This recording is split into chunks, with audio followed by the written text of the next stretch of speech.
What's up, everybody? I am in Center Point, Alabama. I'm about to talk to my good friend Jonathan Mednick, and we're going to talk Airbnbs today. Stay tuned. All right, we're with Jonathan Mednick. Jonathan's Hey. going to give us a tour over here in Center Point of one of his many Airbnbs. So, Jonathan, just tell us what we got going on, what we're seeing right now. I've had this property for 9 years. It's a 4-bedroom, 2-bath, about 1,800 square feet. It has 2 living rooms, and you over here on this side, you've got a 3-bedroom, 1-bath. It's been completely renovated. I spent about $85,000 to get it ready as an Airbnb. New hardwood floors, completely refinished, new paint, new fixtures, new everything. All of the bathrooms are contemporary style. They've all been updated. Everything's been upgraded. And you can see it's got really good good size 3 bedrooms. Yeah, I mean, queen size beds in every room. And over here, we got a very large kitchen. Walk-through kitchen, stainless steel appliances, all the goodies that you would expect from an Airbnb. And here you've got the family room with an electric fireplace and a dining room area. You've got the master bedroom back here with a bathroom as well, and also a sitting area. So, yeah, and then in the back, I guess we'll go around this way, go through the kitchen. You got your laundry room. Obviously, everything's brand new. Well, 2 years brand new. And back here, this is very popular. People love sitting back here, especially at night. Nice fenced backyard, and yeah, the property does really well. So, you know, people think this area, it's more of an up and coming area, but on Airbnb, out of 5 stars, this is a 4.993 rating, and on Verbo, it's a 9.8 rating out of 10. So it's done really well. Awesome. Jonathan, I got a ton of questions. Let's sit down and talk about it. Great. So we're in Center Point. We're at one of Jonathan's Airbnbs, and I've got a lot of questions I want to ask you. First of all, thank you for joining us. Yeah, it's always a pleasure. Appreciate it. I think the last time we did an interview was 8 years ago when I first started the podcast a long time ago. But I think the first question probably a lot of people have, and what I think you were going to allude to out there, is Center Point. Let's just talk about Center Point. Spend some time just talking about the city of Center Point. This isn't your only Airbnb. You got many. Yeah. But let's just talk about this one in particular. Why Center Point, and why as an Airbnb and not as a traditional rental, not as a fix and flip, not as a wholesale, not any other exit strategy? Why Airbnb, and why specifically Center Point? Okay, so first, Center Point, it's an up and coming area. I mean, you can still buy great rental properties here for sub $150,000 and cash flow them. It's kind of harder to do it in the southwest side or south of downtown. They just don't cash flow as well, and they're in areas that, as an Airbnb, would not really work. So here, in close proximity to downtown, being 15 minutes, and that's the number one criteria for a lot of people who come to Birmingham. How far is the property from downtown? So most of Center Point in this area, in close proximity to downtown, 15 minutes. So that works. Why an Airbnb? I've had this property for 9 years. I've had 2 tenants, both Section 8. Roughly, the first tenant paying $995 a month. The second tenant, I think, paying about $1,150 or so a month, and they were decent tenants. But with Section 8 tenants, they don't take care of the property.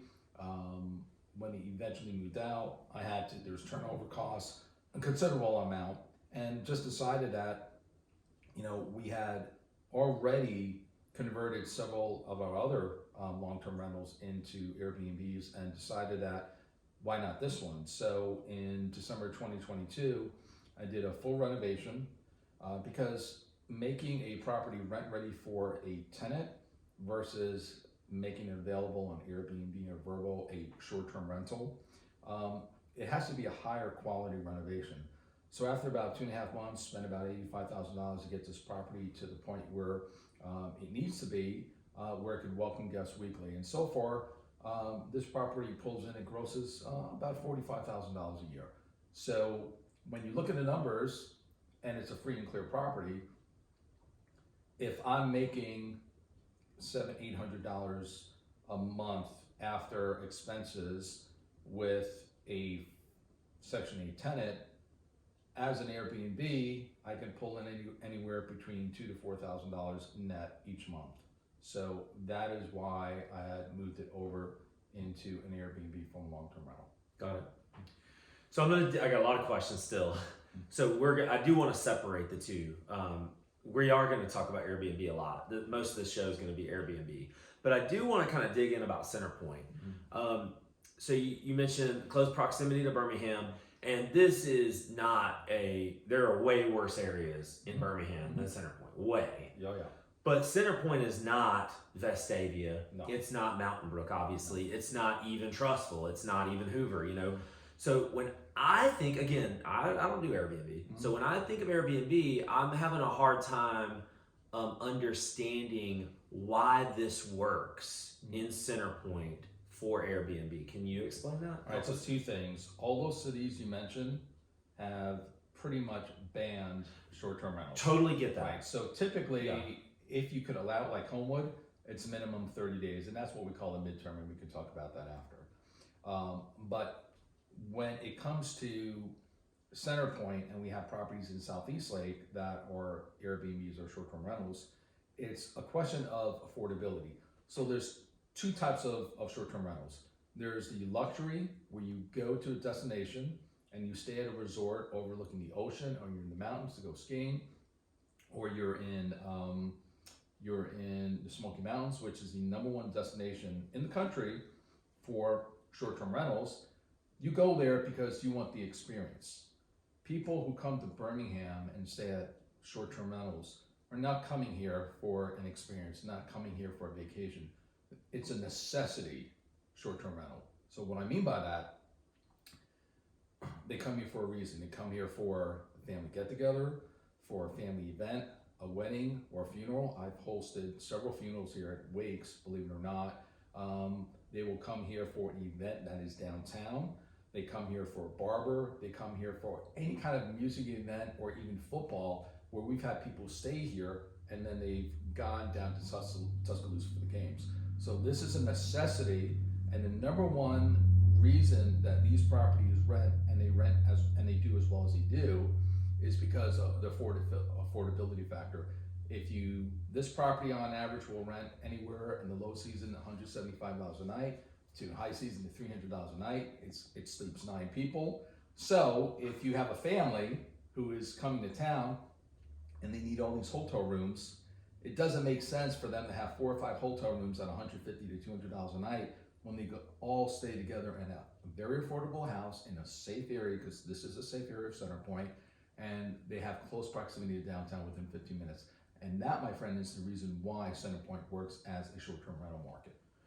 So you said safe area. Centerpoint's a safe area. Is Centerpoint in general a safe area, or is this a safe area of Centerpoint? Let's talk about the actual city itself. I mean, when people think of Centerpoint, there are areas of Centerpoint that are a little bit tough to be in, or not as safe to drive through. But for the most part, I moved from Mountain Brook to Centerpoint last fall, and in a property that for the next 3 to 5 years, me and my wife are going to be living in.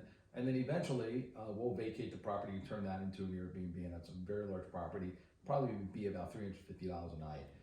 But for the most part, Centerpoint, like any area of Birmingham, it has its issues. Yes, it's not Vestavia, it's not Hoover, it's not Mountain Brook, but you can't do short-term rentals in those areas. Even though a lot of people, when they come to Birmingham, they want to be in those areas, they just can't do it. Second, when they look at the affordability factor, what it costs for a hotel, staying downtown compared to maybe being 15 minutes away and having a house, they just decide that, okay, they've done their research, they find that Centerpoint is a B-class area, it's fine for their needs. In all of our properties, we never once ever had an issue with any of our guests feeling that they were unsafe in any of our properties. And we have about 7 Airbnbs in the Center Point area. Tell me about Center Point from a almost like from a legal standpoint, or from just from the city itself. They obviously allow Airbnbs, but there's a Center Point kind of has a reputation. The city of Center Point has a reputation for being pretty strict on businesses, requiring business licenses, requiring you to do certain things to houses that maybe other places don't. Tell us about that. Where do we stand with Center Point? Because I know the city of Center Point got sued at one point. That's correct. So kind of take us through that, maybe the last 5 years or so, maybe how strict they got, why they got that strict, and then where we sit today with the city of Center Point. About 5 years ago, the city was sued. The reason is they wanted to impose inspections and fees on investors who own rental properties here.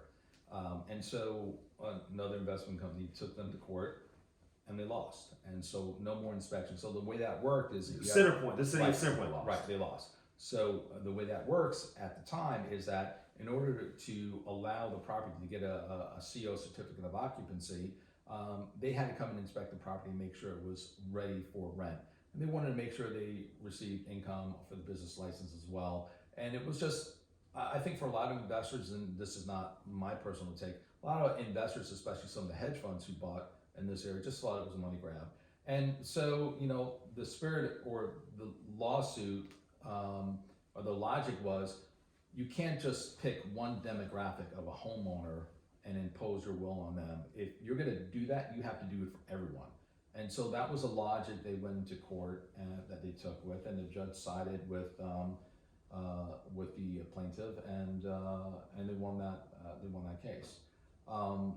As far as I'm trying to remember the next part of your question after that. Just where have we gone in the last 5 years? Like, well, why? How did we even get to that point?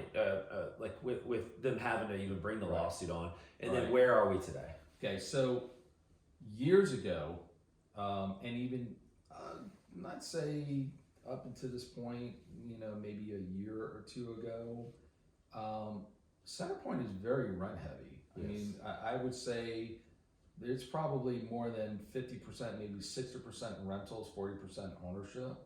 And I think that has shifted in the last couple of years because values have come up so dramatically in this area.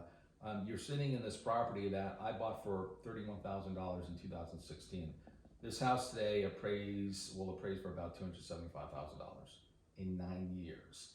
So you have a lot of individuals and young families who cannot afford Mount Brook, and they cannot afford to be in Vestavia and Homewood, and they're looking for alternatives. So the demographics are definitely shifting up in this area, and you're seeing a good mixture of people and demographics who are moving up into this area, and they still have close proximity to downtown. But for the most part, you can get a house here in the sub $200,000 range in a pretty decent area of Center Point. And for that reason, a lot of people have started to migrate into areas like Center Point. And for that, that reason alone really works, not just from a standpoint of home ownership, but for us being in an area where we can have these kind of short-term rentals just makes sense for us. So if you pull a list of most house sales in let's just say Jefferson County, especially coming from an LLC or coming from a corporation, 35215, that zip code is going to be number one. Yeah. And it's been number one for quite some time. A lot of hedge funds. So a lot of hedge funds, a lot of investors love this area. You love this area. A lot of people love this area. Why? I love the area because a lot of investors, you had pointed out how the city became so strict, and I'm probably shooting myself in the foot because when people watch this, they're going to realize, maybe I need to take a second look at Center Point. Center Point has scared off a lot of investors over the last couple of years because it's been rent heavy, just reports and landlords not taking care of the properties. And so they've gotten really strict. Now, we still do a lot of projects up here. I think we're in the middle of 7, 8 projects in the Center Point area. And my business partner has a very good relationship with the city. but he still has to go by the book. He's a licensed general contractor. He still has to pull all his permits. They do not give him any kind of shortcuts whatsoever, even though he has a very strong relationship with the city and all the city inspectors. So if you are unfamiliar with Centerpoint and you try to do something without permits and you get busted, you get flagged, you're in for a world of pain.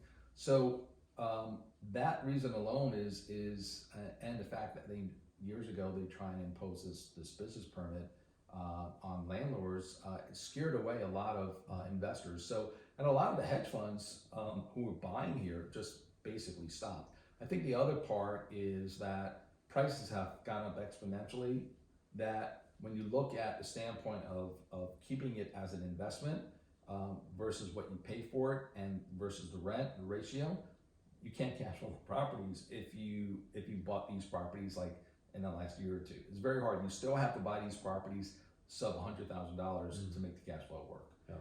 And I still think that years ago, from probably 2015 to 2020, 2021 was, I think, the peak of Centerpoint, where the values were there, that the cash flow really worked well, and plus interest rates were much lower. So, those days are past. Interest rates are, 7.25%, 7.5%.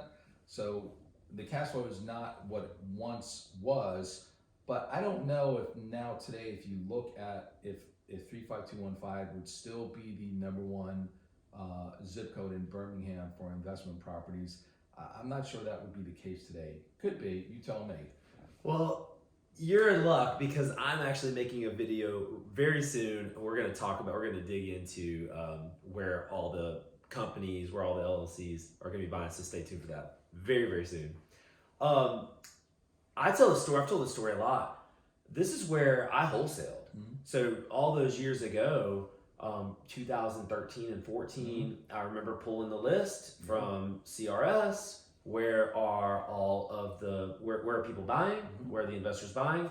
They're buying in 35215. What am I going to do? I'm going to go buy myself a little commercial building. I first rented it, came for sale. I'm going to go get myself a little building over here, and we're going to do business right here. I probably wholesaled 100 houses in 35215 over the course of 3 or 4 years. And you're talking about houses that I was getting for $15,000, absolutely $20,000, maybe 25 or 30. But these are houses now, you've already said it. These are houses now that are worth easily 200, if not 250, 275. And it's, to this day, the biggest mistake I ever made in real estate is wholesaling way too much and not hanging onto a few of them. Yeah, so the rule of thumb for a lot of investors, at least for us, is that for every 4 or 5 properties we sold, we kept one. And so that's why we probably have maybe north of 40 houses just in Centerpoint area that we bought between 2015 and 2019. And we bought those houses all for between $30,000 and $50,000. Now, it pains me greatly to say this, but I just went to contract on a property last week for $133,000, a large 4.2 here in Centerpoint, that we are closing in 2 weeks to buy. And so for us, we already have a buyer lined up. It's actually a hedge fund that is going to be buying the property once we turnkey it. So it's a turnkey flip. We'll renovate it. We'll put a tenant in there for $1,600 a month, and then we'll turn around. I'm going to sell it to the hedge funds for $171,000. The other thing that what's great about having rentals in Birmingham is Section 8 by far pays much more than private pay. So we just rented one of our 4.2s that we're actually we're selling this Friday to a hedge fund for $171,000. The rent on that one is $1,675 a month. Now, I will tell you that years ago, if we got $1,000 a month for a 4.2, we were blown away. We're like, oh my God, we hit the top. This is amazing. We got $1,000. And so because there's such a shortage of inventory and there's so many vouchers available, that every time we put out one of our properties, especially for 2, they're literally gone in a couple of days. So because those rents are much higher, The Section 8 rents are much higher. Right. Than So pay. as a private pay, probably would have rented that house for about $1,550, maybe $1,500, somewhere in that range. But Section 8 came back and offered us $1,675 for it, and she moved in December, and it's been immensely profitable, that property. And the reason we're selling is because we have so much equity in it, and we have so much other inventory that we could reinvest that capital into other projects. So but that's a property that we've owned probably 7 years, that I think we bought for about $43,000. But now we're going to be selling for $171,000 this Friday. It kind of, I mean, I just heard you say why you're selling it, but it just makes me think like, why would you, I just don't understand why we would sell anything. Like, I mean, I feel like that's the name of the game in real estate, is to hang on to as much as we can. But I understand that you got to have cash flow too. I mean, you got to have cash infusions into your business. I get that part of it as well. We have sufficient cash flow from all of our other rentals, that when we have some of these properties that have amassed quite a bit of equity, to be able to redeploy that capital of the projects. Refinance? Yeah. Well, I mean, no, we don't want to refinance some of these properties. It doesn't make sense for us to do that, especially with the way interest rates are. Because this property right now, it's in a loan that's got 4.5% to 5%. So for us, it's more of a strategic decision. Yes, we sometimes struggle with the decision to sell a property that's cash flowing as well as this one. But when we look at the overall picture and the volume of rentals that we have, it makes sense to sell off a few of them and to reinvest that capital in other projects. But you're right. This was a decision that we didn't take lightly, that we wanted to sell this property, but it just makes sense from a strategic standpoint now going forward to be able to do that, use that capital in other projects. So. Well, I know you guys are doing a lot of things. You've already mentioned that you have rentals. You still have traditional rentals. You're turnkey properties, like you're fixing up houses. You're putting tenants in there. You're selling those to investors. Okay. You're flipping houses. At one point, you were building. I don't know. I haven't asked you about this in a while. Yeah. But you were building some duplexes? Is that right? Not duplexes. So it's funny because last week my partner and I we sat down and kind of mapped this out. We have about I'd say 15 acres here in Center Point, that are zoned for. One is zoned for garden homes. The other is zoned for townhomes. Yeah. So we're building probably about 70 townhomes on this strip of land. I think it's 12. I can't remember. It's something Jeff would probably need to share. I can't remember the exact acreage and how many houses we can get. The other track, we're going to build about 34 garden homes on those. So where are you at in the process of doing both of those? Well, I mean, everything is, we've already got the zoning, we've already have the drawings and the plans, and now we're raising capital, and we're at the point where when we raise the initial seed capital of about $500,000, we'll go ahead and clear the land, put in the the roads, utilities, what's needed, and then for us, we've owned this land for 5 years, and this all happened with COVID, but then lumber went through the roof, and it just was cost prohibitive to be able to build with lumber prices so high. So we just sat on the land, but now it's back to where it was pre-COVID, and so now our build costs, if we can keep our build costs to roughly $100 to $105 a square foot, we can sell these properties for about 160 a square foot in this area. And so 5 years ago when we bought this land, we're like, these properties, if we sell them, if we build these houses and we sell them, they're probably about 160 to 165. Today, last week, when I was looking at comps for new construction in the area, these new construction properties in Center Point are one's 265 to 280. And so our plan is to be able to, build these houses and then take profits and then keep a certain number of houses free and clear. To your point about why won't we keep properties, rental properties, where we're just migrating, where we're elevating into a different level of holding rentals.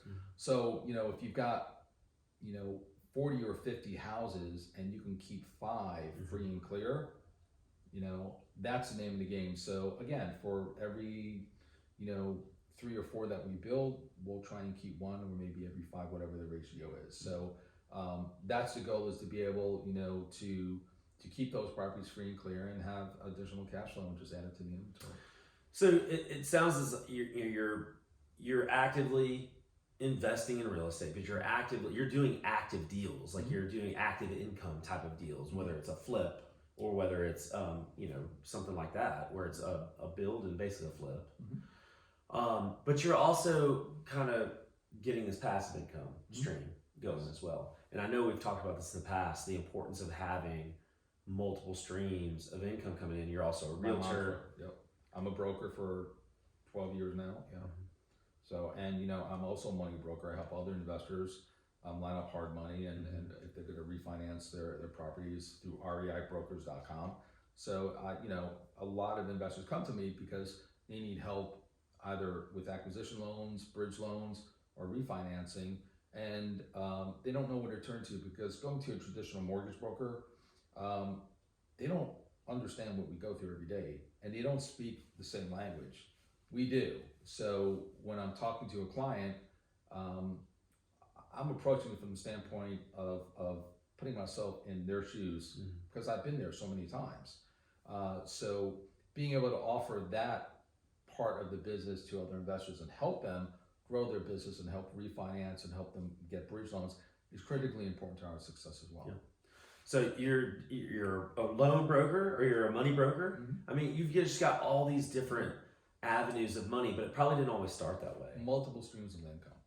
How did it start for you? Like how were you able to get to the point to where you could bring in all these multiple streams? Because I'm sure it didn't happen overnight. No. I think it's just graduating to moving beyond your comfort zone. I think for a lot of investors, when they're new, they start off as wholesaling. I did. I know you did as well when you first started, because there's a low cost barrier to entry for wholesaling. But eventually, when you start to educate yourself, which is really important, is to be able to gravitate into other areas. And because, wholesaling works great if the market, is, if you're in a bull market. But everyone knows a bear market, like what happened in 2008, everyone lost their shirts and all the wholesalers went away. So I tell investors, if you put all your eggs in one basket and that is all you do, then you can get hurt if the economy shifts in a different direction that really doesn't suit your current real estate strategy. So for me, it's reaching beyond. So I started first wholesaling, then I got into fixing and flipping when I lived down in Fort Lauderdale, Miami, many years ago. And then when I moved to Birmingham, I was working with hedge funds. I got my real estate license, and from there met my current business partner, Jeff Shadrack. 30 years of construction, we started fixing and flipping, and from there we started to offer the loans, and then we got into buying rentals and putting them into our portfolio, where our investment company, REI Trader, holds basically an entire rental portfolio. And then, in the last 3 years, we started getting into Airbnbs and short-term rentals. And so it's just basically educating, reaching beyond your comfort zone, and just looking at the marketing and figuring out what really works. And for us, the hedge is that, we're always looking, we're conservative in when it comes to investing, that we don't take risks like we used to, because, both Jeff and I, we suffered through 2008. I know you know my story. I won't go into it. So now it's important when we look at a property to make sure that we have multiple exits on the property. So the property we're selling on Friday, yes, we can keep that as a rental, and it would have made sense had we sold it as retail flip, and we could have made a nice profit and we can sell it as turnkey flip. So we've got 3 exit strategy on that one property. So it's important for us, whenever we buy a property, like we have 7 under contract, and we have 3 or 4 exits on every one of those properties, and they're all applicable to all of the various buckets in which we can put those properties in terms of which real estate strategy suits that property best. Yeah. And so it kind of brings me to Airbnb, because it seems as if it's exactly what you just said, kind of going where the market takes you. In 2021, even a little bit before that, this whole this market is kind of opened up for this short-term rental market is kind of opened up where you see how much you can make on what you were making. I think you just said 1,500 or 1,600 or whatever it was you were making on this one. And now all of a sudden you can 2-3x that, maybe even more. It just kind of depends on the month. And so was that just the natural kind of evolution of things, where you just kind of saw where the market was trending and you just wanted to kind of try to take advantage of that? It was 2 things. In 2020, I was brokering a loan for an investor in Utah. And so when I was looking at his real estate portfolio, in order to provide underwriting, I said, okay, where are your rentals? And let me look at the numbers. And he had 2 properties that were Airbnbs. One here in Center Point and another one in Inglenook, 35217. That's right. Eyebrows raised, because Inglenook is a C-class, C- area. And the guy had a... That's being generous. That's being generous. Because I own properties in those areas, Section 8 rentals, and I know you have too. Same. And he was telling me he was making $5,000 a month on that property, and it blew me away. I'm like, I just didn't think short-term rentals worked in this market. So kind of how I'm thinking right now. Right. So put yourself back 5 years ago, 4 years ago. That's kind of, I think, where a lot of us are. Yeah. So I didn't think Birmingham really had a need for short-term rentals. But at that time, when I looked at his numbers and I saw the money he was making, and of course in 2020, there were fewer short-term rentals than there are today. Now it's a little bit more saturated. I talked to Jeff and we're looking, it's like, maybe this is something we can actually do. So I kind of educated myself. A lot of YouTube videos, like I watch a lot of your videos as well for different strategies. Found a lot of free resources on YouTube just to kind of educate myself on how to operate Airbnbs.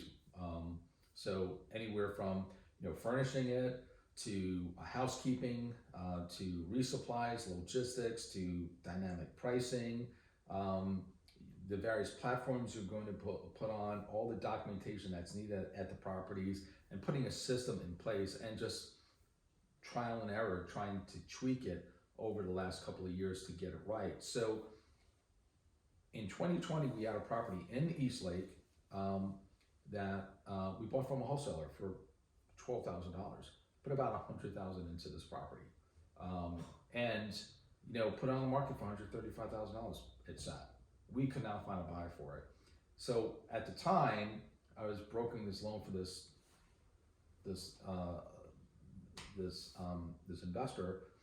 We were having challenges selling this property in South Eastlake, and so I just kind of put 2 to 2 together, and Jeff and I kind of came to the conclusion. It's like, why don't we just try this short-term rental? We can have it for a couple of years, pay the note, make a few dollars, and maybe we'll list it a few years from now. We'll sell it. We'll make $135,000, $140,000, whatever it is. That little property was our first Airbnb, and that property consistently makes us probably $1,500 to $2,000 a month net income in our pocket after all expenses. And it's, for us, that's kind of a cash cow. It's not a property that we want to sell today because it does very well. We just had someone just move out. They just checked out a few days ago, and they were here for a month, and they paid, I think, like $4,700 for the month. And after fees through Airbnb, we probably netted about $3,900, $3,800 for that property.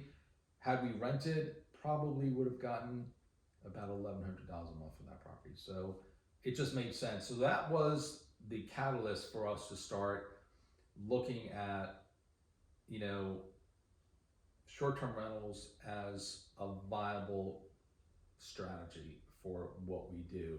And then we started looking at a rental portfolio and deciding, okay, which other properties maybe we want to convert. Now, for a lot of people who want to convert a long-term rental to a short-term rental, you can't just, you know, boot out the tenant and just clean it and paint it. It's got to be a high caliber property. For us, the conversion is probably about $30,000 per property to get it to that standard, plus furnishing it as well. When we started furnishing these properties, I thought, okay, you know, we've got to go on Amazon, we've got to go to fancy stores and get really high-end furniture and all that. Oh my God, we got a budget $20,000.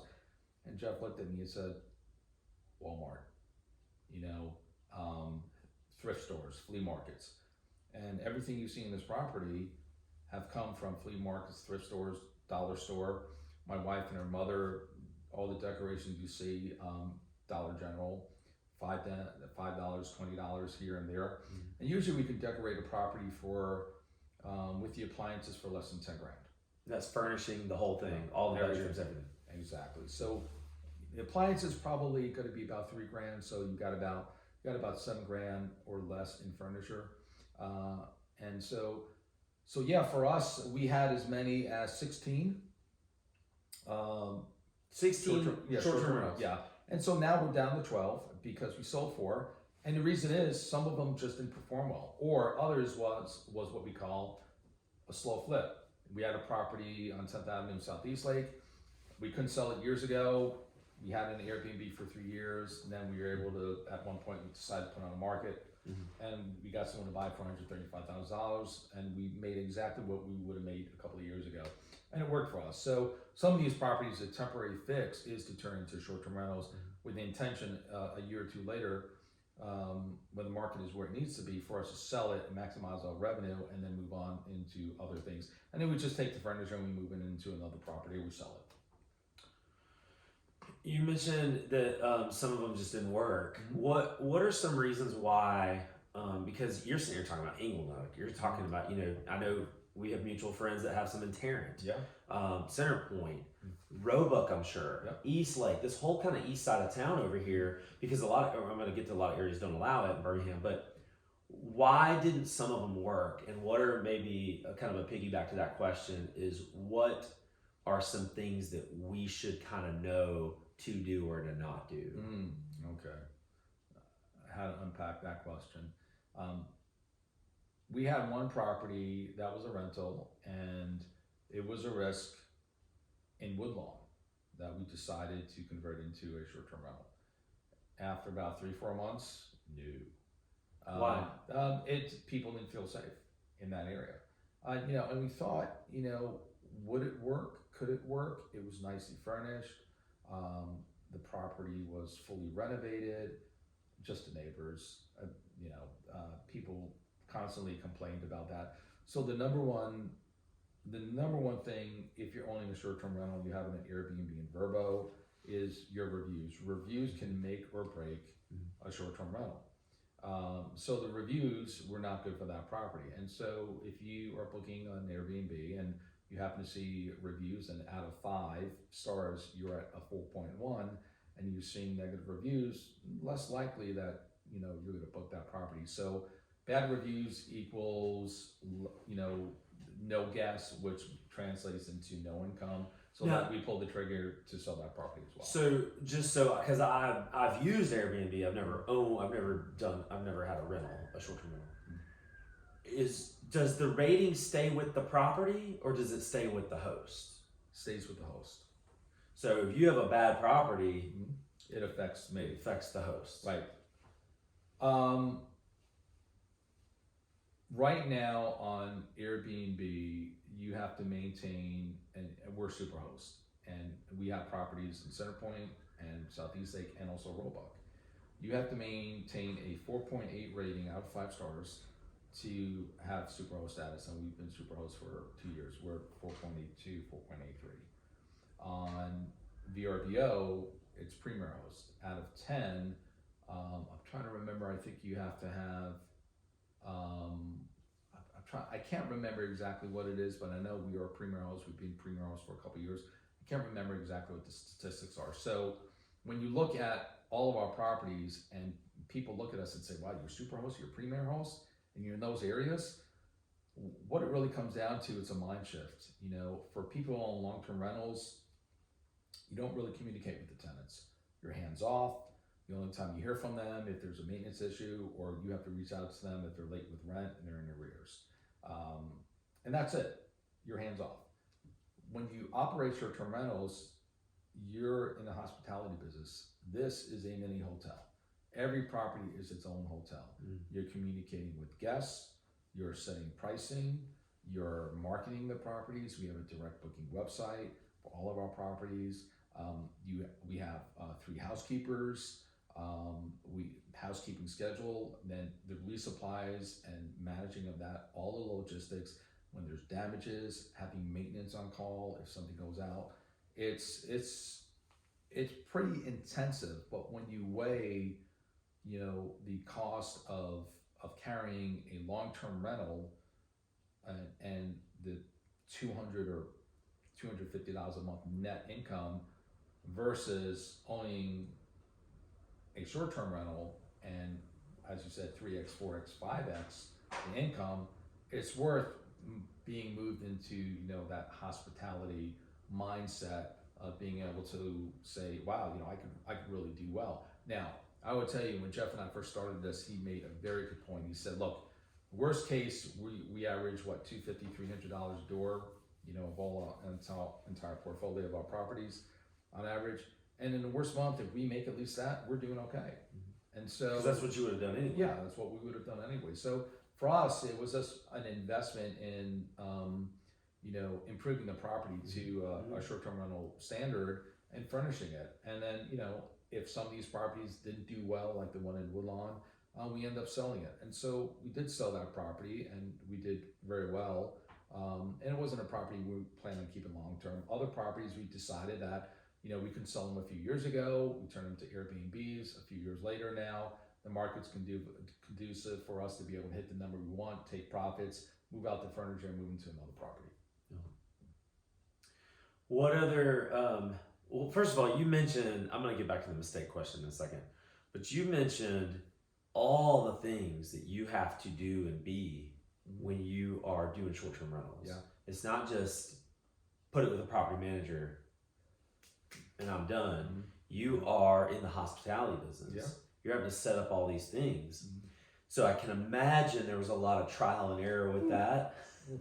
What do you feel like you did, you're doing well, that maybe it was a struggle in the beginning? Wow, that's a great question.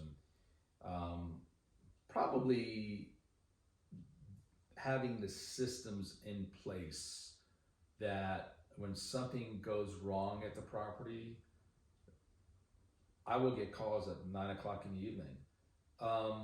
Remote control is not working, or the AC goes out. Well, that's more serious, right? Yeah. It's more serious. Or we need cooking pans. Silly requests sometimes, but be that as it may, a lot of the improvements on the properties have come from guest feedback, where they will comment private comments, or they'll say, hey, if you did this, this, and this, that would be awesome for our next day.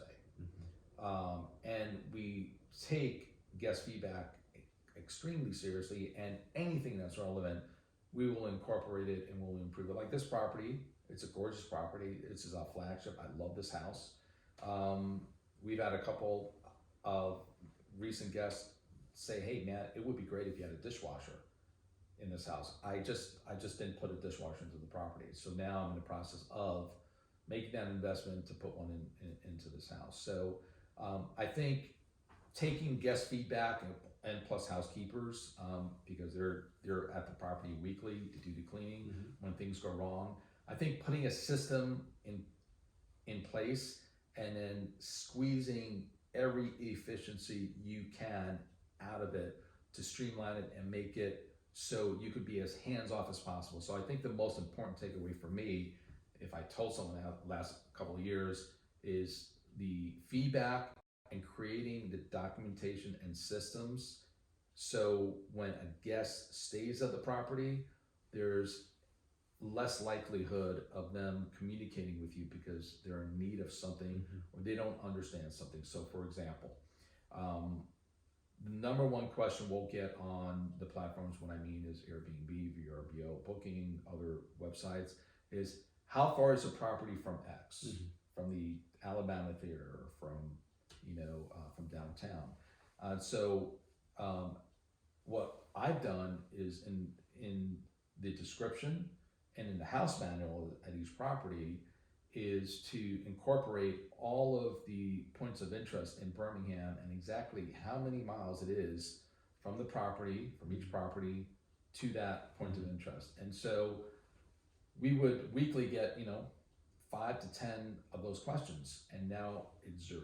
You don't get those. So I think it's really just learning, getting that feedback, streamlining it, squeezing those efficiencies, the systems, having the right documentation, having the right paperwork at the property, and I think that's vitally important. One thing that we've just recently graduated to doing is now having direct bookings. So we have a direct booking website. Direct bookings, meaning you're not using the platforms. No, not using Airbnb and Vrbo. And so we get a lot of direct bookings because there's a QR code at every property by the door. Hey, you're a VIP. If you book with us, avoid platform bookings. You get 10% discount. Use this code when you're staying with us. And so that has translated into additional revenue because they're saving on paying platform fees, and we're not paying platform fees to Airbnb and Vrbo. Also, when those guests stay at the properties, they see it, and we've had many of them as repeat customers or guests. They have booked directly instead of going through a platform.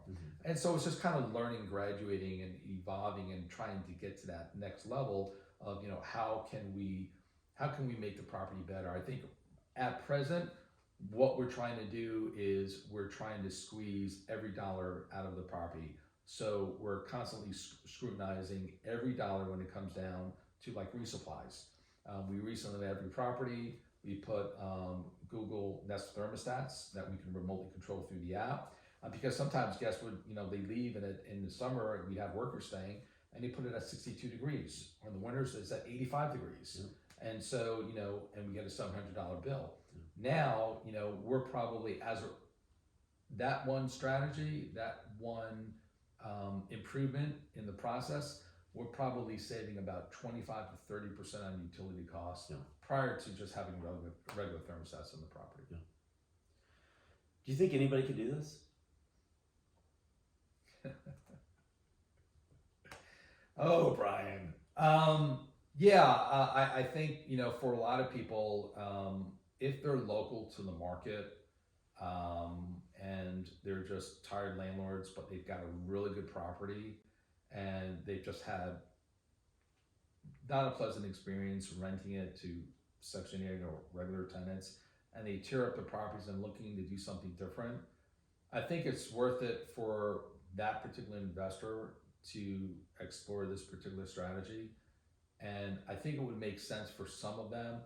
But what it really comes down to is crunching the numbers to make sure that, can I at least make the same amount of money as a short-term rental as I would renting it long-term, or with the goal of like maybe doubling that or tripling that, from what it would be from my net income from with a tenant. And then people would ask me, well, if you're making, $1,000 a month, making, let's say, $300 a month with a long-term tenant net profit, and you had a couple of slow months as an Airbnb, and you made $500-600 a month for all that work, all that hands-on management. That's a lot of work. It is in the beginning, but look at it this way: the property is being maintained at a much higher level. You're protecting your investment. You have 0 turnover costs from tenants. You're not chasing tenants for rent.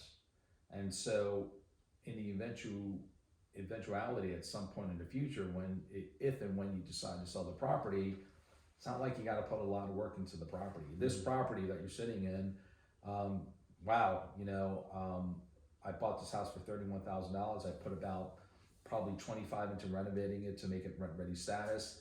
When that tenant moved out, I had to put another $12,000 into it, for the damage she caused. And when the second tenant moved out, that's when I turned this into an Airbnb. I put $85,000 into it. So I've got a significant investment in this, but in the last, I'd say almost 3 years I've had it as an Airbnb.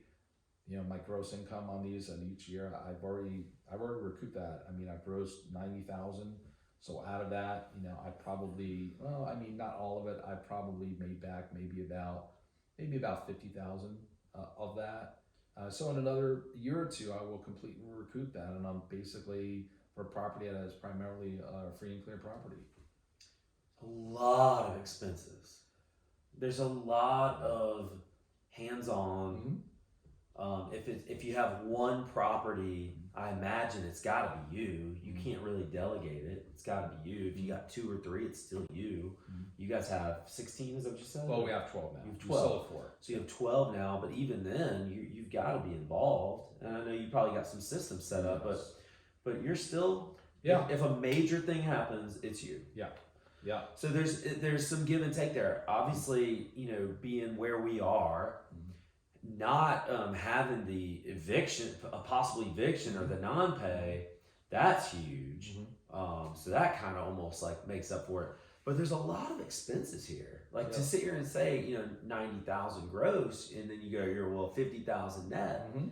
That's a lot of expenses. Yeah, and then you're talking about taxes and insurance as well. Yep. So, you've got the PITI if you're holding a mortgage, and now you're paying utilities.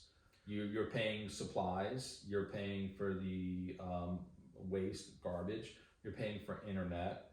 And if there's damages, typically you've got insurance through Airbnb and Vrbo, where we just had a few weeks ago where a tenant did about $700 worth of damage, filed a report, Airbnb reimbursed us for that damage. But yeah, I mean, you are very hands-on, but for a lot of people, for me, it's looking at the big picture. If I could make right now, in the first year, for us, I think anyone who's going to have a short-term rental in a small cap market, affordability or necessity market like Birmingham, the first year you're just really looking to break even. You're looking to build your systems, build your processes, put together your documentation, learn, and then start squeezing efficiencies where you can save money, like putting in remote thermostats, looking at your overall costs, and then, eventually your second year is when you really will start to see a significant profit. The other thing is, being able to automate these things. So housekeeping, with our housekeepers, everything's automated CRM system. I mean, I communicate with them infrequently. When it comes to pricing, like hotels, it's dynamic pricing. We use third parties that plug in our pricing both into Airbnb and Vrbo. So, you develop these systems where you can automate them in such a way that you can, after a year or two, become almost hands-off. So I think the biggest shift for me is having the documentation and the messaging on the platforms, like when someone books, the booking confirmation, the information that they receive, their pre-arrival information, then their check-in instructions, their post-arrival, their checkout, and their farewell messages. These are all the messages they receive. And I've tweaked that over the years to the point where very rarely do I get communication from guests now. So I'm not really involved. If something happens at the property, like AC goes out or heat goes out, yes, that's an important thing. But for the most part, the day-to-day, there's a reason why in these markets where we have houses that we're a super host and we're in premier host. And I think that's just really vitally important. So the guest who just stayed here, was a Vrbo guest who just stayed here over the weekend, reported that, 3 things. The house was great, it was nicely furnished, but what they don't know is most of this furniture is from Walmart and flea markets. So thanks, kudos to my lovely wife Gina and her mother Faye. So that's number one. Number two is they talk about proximity to downtown. She said it's 15 minutes from the Alabama Theater. It was wonderful to be so close to downtown. And third, which for me is kudo, is said best host I've ever had, hands down. And that's a direct quote. So I get a lot of them that, amazing host, amazing service. I've never met any of them. I never talked to them on the phone. It's all through communication. So it's having those systems and having the communications, having the messaging, the documentation, having everything set up in a way that they feel like they're staying in a hotel, but they're taken care of. A lot of times guests will respond and say, man, he really cared. I had one guest, he texted me, it was Sunday night. I just happened to be awake, it was 9:30, 10 o'clock at night. He said, hey, I'd like to do an early check-in. Is that possible? I said, hey, sure, it's $35 for, instead of a 4 p.m. check-in, it's a 2 p.m. check-in. It's like, great, I'll take it. I didn't think you'd respond at this time. I said, no worries, I'm always available. For the most part, I am, unless they're texting me at 4 a.m., which they really don't. So that's really important. I think having short-term rentals is incredibly profitable. It's not, you asked the question, is anyone can do this? It's not without its pitfalls. You are definitely more hands-on.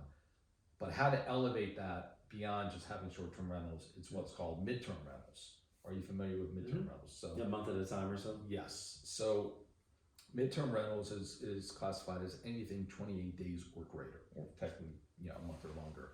And so our slow period for a lot of our properties, and I'm sure my fellow hosts in this market will tell you, is between December and March.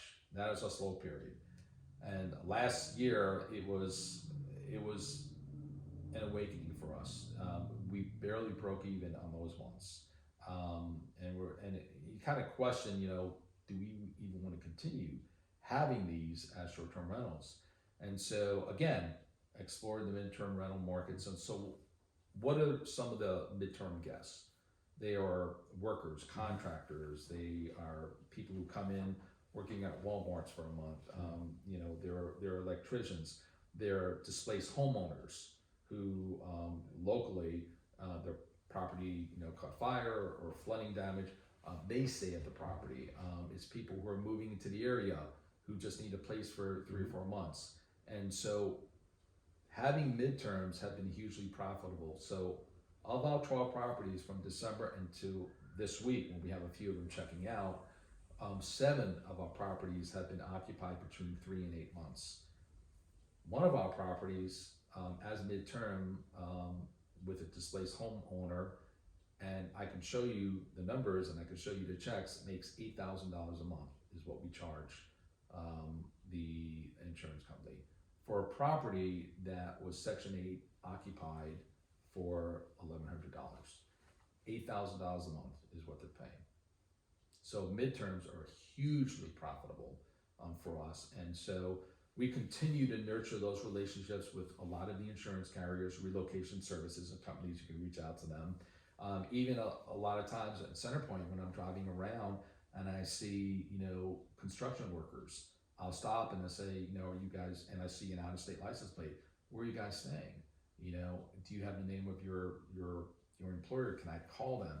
And I will offer one of our properties. And we actually filled one of our properties for 3 months at $3,500 a month on a property that would have rented for $1,000 a month during a slow period with a midterm tenant. And they're actually checking out on Thursday. And they were paying $3,500 for each month. So yeah, in advance, yes, right? Yes, yeah. It's slightly different. Again, it's putting together systems, having a vacation rental agreement, not a lease, that gives them no rights as tenants, because everyone hears, like in California, you hear these stories on YouTube, everywhere else, or in the news, that someone came to my Airbnb and they stayed and they won't leave, and they've been there for a year, and I've lost all this money and I've had to go to court to remove them. Alabama is very friendly towards landlords in this regard. As long as you have the right vacation rental agreement, they have absolutely no tenant rights whatsoever. So they're required to sign DocuSign. vacation rental agreement. They could book directly through a direct booking website, or they could Venmo the money. And then yeah, on the day of check-in, they're provided their texted check-in instructions, and then we're hands off. Now the other huge benefit, other than just the